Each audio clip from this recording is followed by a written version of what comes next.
À la batterie, c'est Alors c'est le batteur de Nicolas Jules, mais je ne sais plus comment il s'appelle. et la guitare, tu sais comment. Alors à la guitare, il y avait presque Viens vers oui. moi, Thibaut. Thibaut. Viens vers moi, Thibaut. Mais je le connais. Ça va bien Bah oui. J'ai pas le musicien. À la batterie, comment il s'appelle? C'est Roland Bourbon. Voilà, Roland Bourbon. Non. Bourbon. Bourbon comme le Bourbon. Quelle fonction tu as au sein de Voix de Fête? Bah, je suis un peu.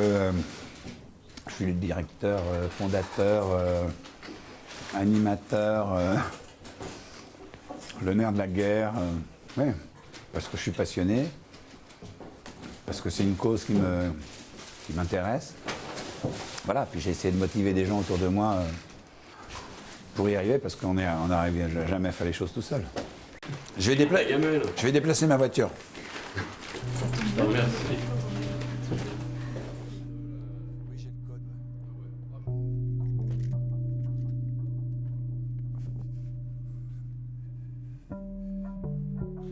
Le Blévennec, ça sonne un peu breton comme nom. Ça sonne pas un peu breton, c'est du breton et ça veut dire le chevelu. Voilà, c'est pour ça que j'ai des cheveux qui sont blancs, mais voilà. Mais en fait, j'ai une triple culture parce qu'en fait, j'ai un père effectivement qui est d'origine bretonne, mais une mère alsacienne. J'ai vécu à Paris. C'est une culture alsacienne, calviniste, donc naturellement, je me suis senti bien à Genève. Et donc je suis arrivé ici il y a plus de 30 ans, mais j'y viens pratiquement depuis ma petite enfance, parce que j'ai connu mon meilleur ami avec qui on a ouvert le Chat Noir et vécu toutes ces années-là, était genevois. Donc depuis l'âge de 12 ans, je viens à Pâques, à Noël, l'été, toutes les vacances scolaires. Et je me suis senti tout le temps heureux ici, quoi, parce que c'est ma culture, en fait. J'ai commencé à faire de la guitare, j'avais 13 ans. À 15 ans, je jouais dans un groupe de rock, j'ai joué au Goldbruo. Après, j'ai fait de la chanson. Après, j'ai fait du jazz dans un big band, j'ai appris le trombone. Et quand je suis arrivé à Genève, j'ai accompagné un groupe qui s'appelle Le Soldat Inconnu, qui n'existe plus maintenant, mais qui était un joli projet. On a tourné 12 ans en Allemagne, en France, en Autriche, en Suisse, évidemment. Voilà, donc j'ai un passé de quand même. Donc j'ai visité beaucoup de salles, dont j'ai des amis maintenant qui viennent voir les spectacles ici. Je vais te présenter ces gens-là. Alors là, vous voyez, je vous présente la petite fille de Bobby Lapointe. Takati takité, ta tactique était toc, ta tactique était toc, takati takité, on te t'a toqué, troque ton tricot tout crotté. C'est une très belle personne et on s'aime beaucoup, ça se voit. Hein. Oui. Vous avez la même diction phénoménale? Pas du tout. Non, mais elle fait vivre, c'est elle qui a monté ce projet-là avec les artistes qu'on vient de voir. Et puis elle a aussi un festival. Et elle a fait ça longtemps en amateur, parce que son vrai métier c'est infirmière, mais finalement maintenant la passion a pris le dessus sur le métier, c'est ça, hein? Voilà. Tu veux plus me faire de piqûres? Non, terminé. Qu'est-ce que vous pouvez nous dire justement sur Roland? Que c'est une bien belle personne, ça fait partie des jolies rencontres qu'on a dans le métier en fait. Voilà, c'est quelqu'un qui s'investit beaucoup, qui est toujours agréable, toujours sympa avec tout le monde, qui est à l'écoute et voilà, je l'aime beaucoup. Ma voisine est institutrice. Sa voiture est sur mon trottoir pour me briser les génitoires. Et il lui faut 4 roues motrices. Je n'ai rien contre l'être humain, moi j'y connais rien. Si je le trouve moche, quand il prend son pied, c'est que j'ai le derrière qui ferme pas bien, c'est ça qui fait chier. C'est toi qui lavais les serviettes? Oui. Qui veux-tu qu'il fasse la nuit? Il n'y a pas de blanchisserie, hein? À tout à l'heure. Zédrus, vous connaissez Zédrus quand même? Ah bon. Oui, j'ai entendu le nom. Non, j'ai déjà vu la tête. Et vous en J'ai pensez quoi? entendu là. Vous avez déjà filmé la tête ou pas? Ouais. À tout à l'heure. Oui, j'espère. Hein? Si on est encore vivant. Si on est encore vivant. Roland, c'est la seule personne qui organise des festivals et qui va voir des concerts. Donc, Les autres le font pas? Donc il est organisateur et public et c'est quelque chose qui est assez rare. Qu'est-ce que tu penses de la scène genevoise? Les artistes genevois, mais d'abord on en a beaucoup parce que on compte sur l'Europe une moyenne, c'est une statistique officielle, on compte à peu près un groupe pour 1000 habitants. Et à Genève, on a un bassin d'environ 400 000 habitants, donc on devrait avoir 400 groupes. Et quand on regarde les gens qui s'inscrivent pour jouer à la fête de la musique, on s'aperçoit qu'il y en a 600, quoi. Donc on est nettement au-dessus de la moyenne européenne au niveau nombre de groupes pour nombre d'habitants. Et en plus, on a une bonne qualité, on a des musiciens, on a de très bons niveaux, on a de très bons musiciens. La seule chose qui est différente, c'est qu'on a assez peu d'encadrement pour les développer. Il y a des écoles, il y a des conservatoires, mais pas beaucoup de structures de professionnalisation. Donc ils sont souvent un petit peu, les artistes de chez nous sont souvent un petit peu dépassés par les événements et ils font des fois beaucoup de bêtises au niveau du développement de leur carrière. Alors là, il va falloir qu'on trouve une place, ça va pas être évident, puis j'ai pas envie d'aller gêner le bus là-bas. Oh, je vais me mettre là, tiens. Bonsoir maître, bonsoir maître. Ah, ça, ce sont les lutins. Bienvenue à vous dans cette humble boîte. Entrez donc, mon brave.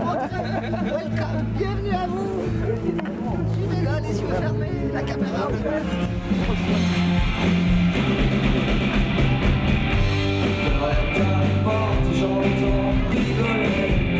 Comment est-ce que tu choisis les artistes que tu programmes? Oh, bah, d'abord, je vois beaucoup de concerts par an. J'ai calculé, je joue à peu près un concert par jour en moyenne. Parce qu'il y a des jours où j'en vois 10 et puis des jours où je me repose. Mais je vois à peu près 365 concerts par an. Et puis bah, voilà, dans tous ces concerts que je vois, il y a des artistes que j'ai envie d'inviter pour faire partager le plaisir que j'ai eu de les voir avec le public genevois. Et voilà, puis après, bon, il y a plein aussi d'autres pistes, de contraintes. Il y a aussi des artistes qu'on a envie d'inviter, puis on met des fois 5 ans à y arriver parce que à chaque fois ça tombe mal, ils sont en train d'enregistrer, ou alors ils ne sont pas disponibles, ou ils sont sur la route, ou alors ils viennent de jouer la veille à côté. Donc ça se fait pas vite, quoi. Mais disons qu'en général, il y a quand même l'embarras du choix pour trouver des artistes, et puis il y en a beaucoup qu'on aime, quoi. Je fais un mélange, moitié-moitié. C'est excellent. Ah, c'est du vacherin. C'est ce qu'on te vend à la Migros, là. Il ne faut surtout pas trop la chauffer, sinon elle tranche. Elle quoi? Elle tranche. Ça veut dire quoi, elle Ça tranche? veut dire qu'il y a... Elle se sépare. Mais j'ai une combine pour pas qu'elle se sépare. Mais moi, on ne la chauffe pas trop. Mais je vous le dirai pas. J'ai eu un restaurant suisse, en région parisienne, et je faisais une roue de fromage par semaine en fondue. C'était la meilleure fondue du coin. J'étais le 2e restaurant suisse à Paris. C'est quoi cette histoire de restaurant suisse, c'est vrai? C'est vrai, oui. Bah, je suis pas jeune, hein, donc j'ai fait beaucoup de choses. T'es vraiment plus suisse que les Suisses. D'ailleurs, j'ai obtenu par ce biais la nationalité valaisanne. Je suis valaisan, de Bagne. Je me suis passionné pour la chanson, tout simplement parce qu'il y a vraiment un problème à ce niveau-là, au niveau de la reconnaissance de l'art, de la chanson dans notre société. Je me mets des missions comme ça, je me dis mais c'est pas normal que ça soit négligé, il faut faire quelque chose. C'est comme quand on a ouvert le Chat Noir avec mes amis. Pourquoi on a ouvert le Chat Noir? À l'époque, il y avait très peu de salles de spectacle, il y avait très peu de clubs, et il y avait énormément de musiciens qui cherchaient à jouer. On s'est dit, il faut faire un lieu ouvert tous les jours. Voilà, c'était notre slogan. On avait un lieu qui s'appelait les Granges Malval, du côté de Satigny, par là-bas.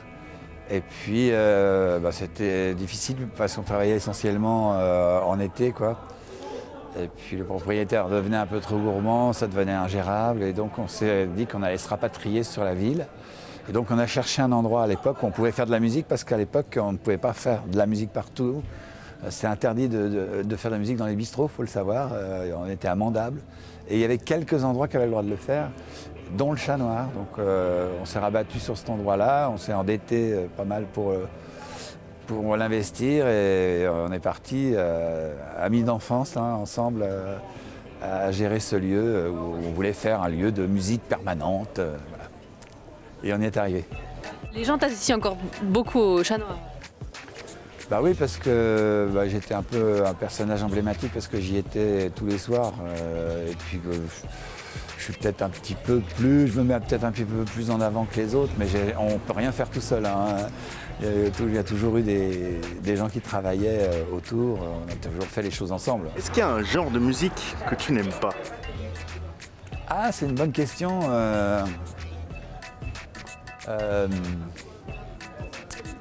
Non, je crois pas. Je crois pas qu'il n'y a pas un genre ou un style de musique que je n'aime pas.